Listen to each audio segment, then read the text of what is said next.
If you're new to Underdog, today's the day. Get $100 in bonus entries when you play just $5 with code It Is What It Is.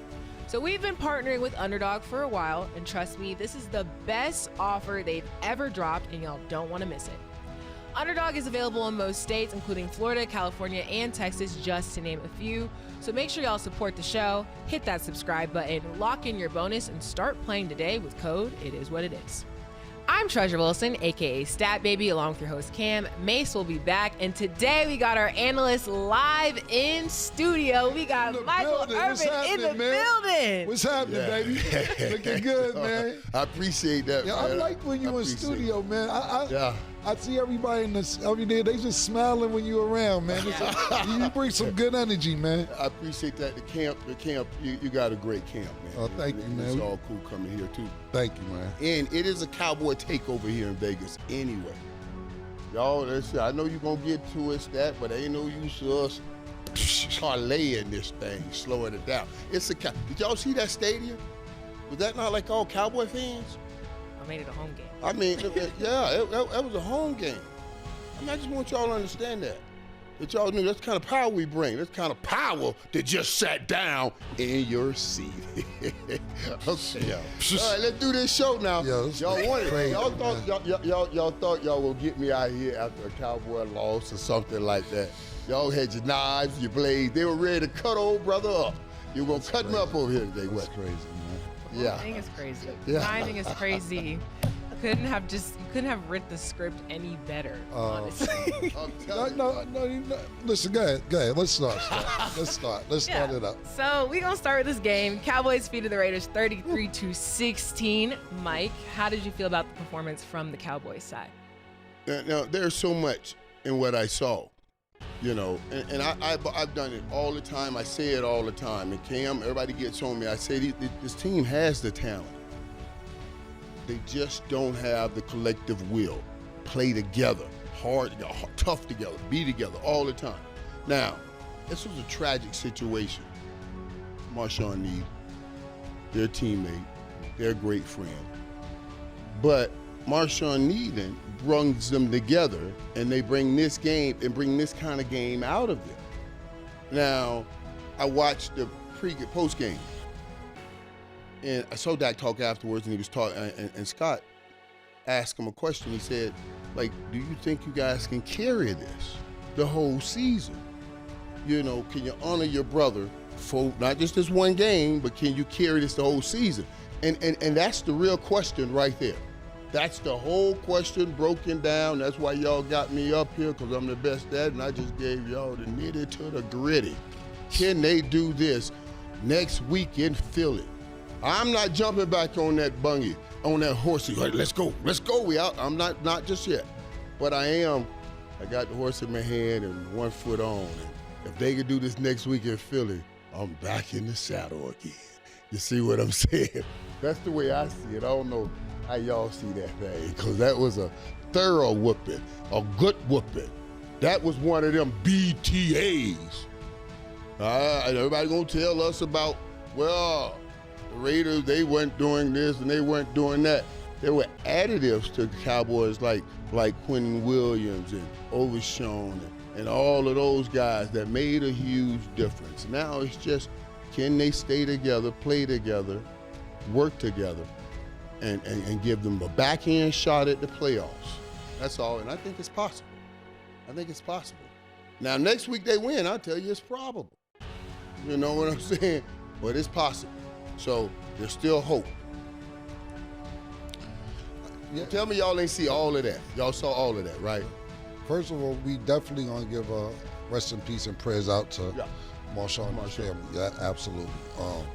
But that's exactly what I'm gonna tell you. The Raiders ain't shit. The Raiders I ain't doing that big speech you gave. The Raiders ain't shit, bro. No. Ashton Genty's the worst rusher in the NFL. Geno Smith has the most interceptions. The Raiders ain't shit. And I'm a big Pete Carroll fan and Geno Smith fan and an Ashton Genty fan when he was in college in Boise. They ain't shit, Mike. Listen, you know who I like? You say you've seen the post game. Yeah. You know who I like? Your teammate. Your former teammate, Troy Aikman. I love Troy Aikman. Yeah, Troy. You know why? Because Scott Van Pelt asked Troy Aikman, he said, you think they might be one of these teams that could sneak into the playoffs? Troy said, no, Scott, calm down. Calm the fuck down. No, I do not think that they are one of them teams that seem that they can sneak into the playoffs. Absolutely not. I've never seen somebody be so hyped, Pete, over being 3-5. Yo, the Dallas Cowboys are 3-5. This nigga came in here and act like they 7-3, like they 6-4, even if like they 500. The Dallas Cowboys are 3-5. What 3 or 4 or 5? Okay, sorry. They were 3-5. They still not 500. Thank you, Stat. Talk to me when they get 500, Mike. Talk to me when they get 500. No, they're not making the playoffs. Now, listen, what I will agree with you is this. It's a possibility that they may be able to go to Philly and win this game, especially with A.J. Brown complaining, the offense not looking too good. Philly defense is looking really good. They might sneak one in, but I'm not counting them in for the playoffs. I'm not counting this game last night like it was a really good game because they beat the bullshit-ass Raiders. Yeah, y'all Cowboy fans, y'all travel everywhere. The terrible towels, Pittsburgh, they travel everywhere. 49ers, they travel everywhere. So we're not surprised that y'all had a great crowd in Las Vegas. And look, y'all travel. We know that, quote unquote, y'all America's team. I really think the Patriots is America's team, my personal opinion, if you ask me. They won more Super Bowls this century. Actually, but it's the collective opinion that determines this and not just the personal. Yeah, Let's just remember, in the world knows Dallas has. Get that in. You're right, but listen, Mike, when you win a Super Bowl this century, talk to me, all right? When you win the NFC this century, talk to me. You haven't even been to the NFC Championship this century. You from the 1900s. The last time y'all niggas been to the NFC Championship is in the last century, man. All this shit you talking, Mike, I love it because you're a diehard fan like my man Sin, a diehard Knicks fan, and sometimes it makes you delusional. It makes you delusional. What's up, Cowboy fan? Oh, shit, hold on. Come here, get here. Yo, let him in. Yo, come in. I want to see if this shit, I gotta what see they gotta say. No, I gotta see something. Hold on. You walking by, man. Yeah, I want to let him in. Yo, Church, let him in real quick. Let him in real because I'm about to be mad. Just, you with the jersey. Come in. Dog. What's the back of that jersey say? Better not say Irvin. Oh, all right. I was just checking. I was just checking. How y'all doing, man? Yo, make your phone on out, man. Oh, my God. You in here. This couldn't have been worse time. I told these jokers. This is the worst time. Take your phone out. You good. Yeah. We're the Cowboy takeover out here, man. They got to ride this out, man. Get you some fixing, yo, this the worst timing, man. Yeah, Charles, this couldn't have been worse timing, man. Yeah, this is the worst timing, man. I just said the Patriots was America's team. Come on, man. Wait, we can't hear that mess, man. Not no more. We can't hear that, Let me man. ask y'all a question. Where you guys from? And y'all Cowboys fans. Do y'all think y'all going to the playoffs this year? Thank you. Thank you. Thank you for y'all. Right. Yeah. Right. Well, I appreciate your honesty and not your delusion. Thank you very much, man. Right. We appreciate you, man. Thank you guys for coming in, man. But let me just say, this is the difference between why there are fans and why there are gladiators. See, the fans only have so much hope because they only can put in so much work. But the gladiators on the field, they see this a different way because they put in the collective work. I'm just telling you, of course he is. But this is what I'm saying, Mike. Okay, they're America's team. But I like that analogy. You know why I like that analogy? Because those are fans and y'all don't have gladiators. Y'all got some niggas who beat up on the Raiders. That's who y'all got. Y'all got some niggas that beat up on the Raiders. Pretty good. I don't know about gladiators. Y'all got the fans. I don't know if you have the gladiators. You know, somebody sent this to me the other day, and we seen it already. I love what you said, and I know we talked about it on the show a few weeks ago, a month or two ago when it actually happened. You said you lived in the midst of pain, where these niggas can't get hit no more. And And even if you breathe on somebody hard now, pause, it's a penalty. I love that rant. One of my favorite rants. And y'all still can't win. That's what I'm saying. Y'all still can't find a way to win. I'm a Jerry Jones fan. I'm rooting for Jerry Jones for him to get another championship sooner than later. But it doesn't look good. It doesn't look good, Mike. Go ahead. You can finish up. But what I'm saying is, it's okay. As an analyst, I take pieces to see if They're laughing at you, by the way. And make some form of consistency out of it. Here, let me tell you now. Now, so for a moment, Dallas was scoring 40 points at home, 20 on the road. You see, tonight they put together a game on the road, and it took the tragedy and also something else we're not talking about that we should have addressed also. Before the game, something went down with CeeDee Lamb and George Pickens. So, because they did not get a chance to play in the first series. So obviously, no one talked about it much after the game. This was a disciplinary issue. Something happened. I myself don't care about what happened. Not important. What does matter to me is that they were together, whatever they were doing. That's the key. They were together, whatever they were doing. And it made them feel like they were in a pressure play. They had to go and perform. And they performed like that. I don't know what you're doing, but as long as you're doing it together, these are the things, as an analyst, I must reach down inside, decipher, discern, and then see if it can get us a December run. You understand what I'm saying? Things like that, I take. No, Mike, this doesn't sound like an analyst, sound like a preacher. That's like serving a sermon on a Sunday. I don't hear analysts. I hear get down from within. No, man, listen, Mike.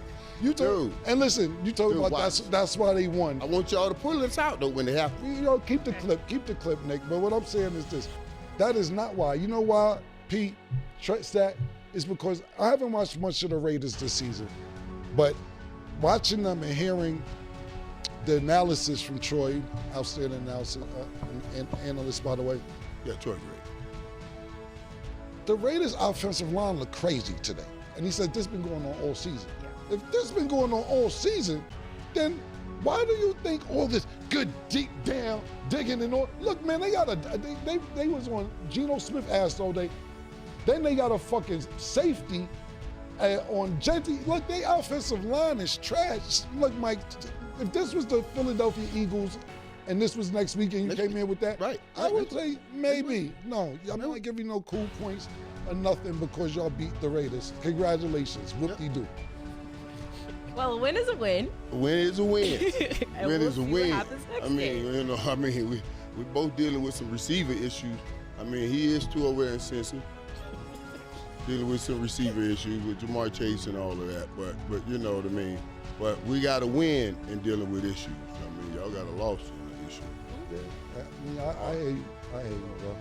And we'll get into that Jamar Chase thing later too. But hey, like I said, a win is a win. But you are great with your words, I will say. Very good. You're real good at that. Man? I'm just analyzing the situation. Very good. Our offense, we didn't play well yesterday, but it's our defense. We can't stop anything. But what we gonna do, man? But you know, misery love company. I dig it. Okay, so let's look on the flip side. True statement. That is a very true statement. Yeah. So we're going to look on the flip. We're going to look at the Raiders because next the Raiders will play the Browns. Shador is expected to make his first career start while Dylan Gabriel is under concussion protocol. So, Mike, how do you see this game going? And then we didn't also get your analysis on his start from the last game. What did you think about that? Well, first of all, I kind of heard that it was the first snaps he's ever taken with the first team and all those kind of things. I mean, that's almost criminal. To know you were in that situation and to not have given him any snaps. I mean, any snaps? Not in practice, not, hey, Dylan, tie your shoe. Shador take the snap and then throw him out there. That's, yeah. I can't even fathom how difficult that would be. And you're doing that as you're acclimating to a new level. And I've never given them opportunity to see the full speed at that level. Everybody tells you how the game steps up in preseason and all of that stuff. So don't say, oh, we played in preseason. Trust me, it's nothing like playing in the regular season. So, you know, I saw some good things, and certainly he said it. There's some things he would like to have done better, and that's true. And give him a chance. Now, let me see him get a whole full practice week, a whole week of practice, and see what he looks like when he starts. That's the key right there. Now you're putting a game plan together that's for his skill set. You know, Dylan Gabriel is probably a little quicker feet. Maybe you put together a game plan and you move him out, move him around a lot. But Shedeur, you got to give him something. Give him something quick. Give him opportunities to show off his arm and show off his accuracy. That's his thing. So let's see what they do when they put a game plan together and he gets on the football field. Yeah, I think Mike hit the nail on the head, Pause. We talked about it yesterday, and Arabia brought to our attention how he didn't get any reps in practice. And to get out there, you know, me and Mase got into it, but I understood where Mase is coming from. Mase is like, they shouldn't have put him out there. And I'm like, Mase, what else were they gonna do if he wasn't out there? But to Mace's point, what you just said, it was almost criminal. It's criminal, what they did. What they did, right. Absolutely. So, look, he got a full week to practice. I think this is a great team to play against. The bum-ass Raiders, to at least have a decent game and have a decent practice all week. So we'll see what happens next weekend. You know I'm rooting for Neff, so we'll see what happens. Honestly, Cam, when you're thinking about it, talking about it, makes me think. Like, I was thinking about, like, okay, it's hard to say they're really doing something against an athlete, even when it looks as bad. Right. And, you know, there's nothing you can point to and say, yeah, see, that's what I'm talking about. But this is like that. This is the one thing that you say, oh my God, you mean not one rep? Right. What are the possibilities after you know, that's just amazing to me. So, right. Yeah, it's just amazing to me. Yep. Yeah, I'm definitely rooting for him too, especially because I just don't like, we've already talked about like some of the media's takes, and then I heard that like his home got robbed or something recently. Yes. Like this, While he was playing. I hate this. That is aggravating. Like y'all, I'm rooting for him. And them young regardless. jokers Yeah. that's doing it they know what they're going to get. You know. Yeah. Okay, so we're gonna. Not encourage that. Yeah. So we're going to revisit the Cowboys real quick again because you were talking about your dynamic duo between CeeDee Lamb and George Pickens. So in an interview, CeeDee Lamb says he spends $1.3 million on his body to play every year. He said he spends about $50K every other week on recovery, which includes ice baths, cold therapy, hot tubs, and etc. So Mike, especially from you being an athlete, do you think that there should be a limit on what's spent on the body, or do you feel like that's a priceless thing that's like it doesn't matter? That's your greatest asset. You know what I mean? That's your greatest asset for this game anyway. So absolutely, you need to do everything you can, especially with the numbers you're pulling in now, to play as long as you can. I'm okay with that. I just think that they need to, maybe check some of these numbers the Negroes giving them on these charges of the whole training. Like, I say, we got on Diddy about his baby oil. I don't know that ice costs that much. You see what I'm saying? That's a whole nother number. But yeah, and you think about it. You're making $35, $40 million a year, spending $1 million. That's possible, especially when they're charging you for what they know you're making instead of really what it should be charged. I can believe that. Yeah, and then Kim, what's your opinion on this? Just the amount being spent. Yeah, I think it's a drop in the bucket compared to what they're getting. You know what I'm saying? We talk about, even LeBron said when he had did his interview, I think it was on Pat McAfee, said his rumors when they said he spent $2-3 million on his body. But I'm pretty sure for him to be playing this long, he's spending something.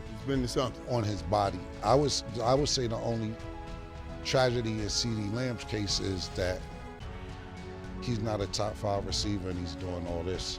I don't know why he's spending so much. Whatever, spend all this money, you're not top 5 receiver. Now we're gonna go that route. CD has been top 3. You're right. He's not top 5. He's top 3. Mike, he's top 3, 4. You want me to read you the top 3? In his numbers. If you want me to read it to you, I'm talking about receiving. I'll read you the top 3. It's not top 3. I got it right here because I knew you would debate me on this. So Well, there are categories that I can pull out where CD is It top says 3. NFL player receiving top